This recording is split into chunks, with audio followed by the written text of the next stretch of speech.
Hello, I'm Outtrick Nick. Welcome back. Here is the tutorial for the chief of the deck.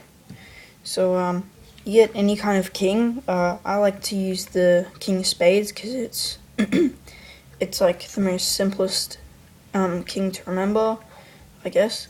So you just say, so you start off and you get your king out there, but before you do the trick, you take from another colored deck one card.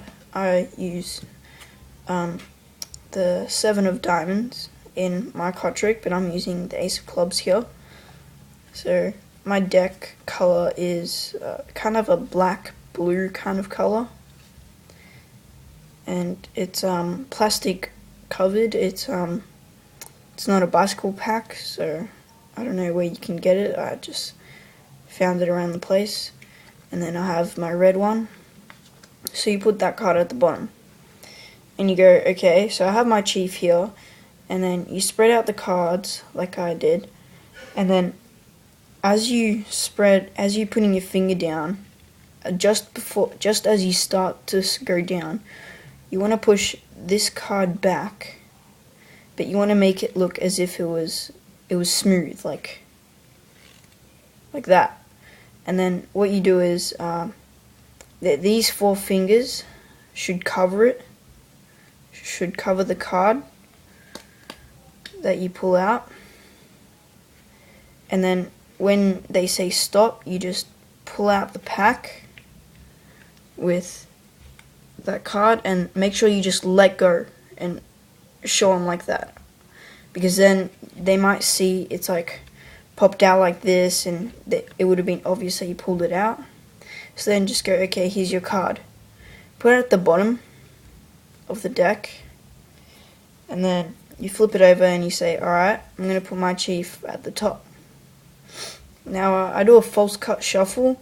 To do this, you just take a portion of the deck off the top, lock it in between your thumb and index, then lift another split the deck again, and put your thumb through the middle, then grab the middle pack in between your index and thumb, pull that out, then with this part of your thumb, just rest it against it and flip that on top of the deck, and then put that on top. That keeps the cards in the exact same order. So you still got the red card on the bottom, and your chief on the top. And now you just give the deck a split, and then it works by itself. You just look for your king of spades or king, and then you stop and say, alright, it's wedged between 2 cards. One is your card and one is not. And I made up a story. I said that your card was different in a colorful way. Colorful because it's the only red card. But I guess you could make up your own thing, like, oh, your card was the ugly duckling and it showed itself. Or the king stood it out and locked it away in another deck, and now it doesn't belong here. So you can do whatever you like with that. And yeah, just have fun with the chief of the deck, and I'll see you next time.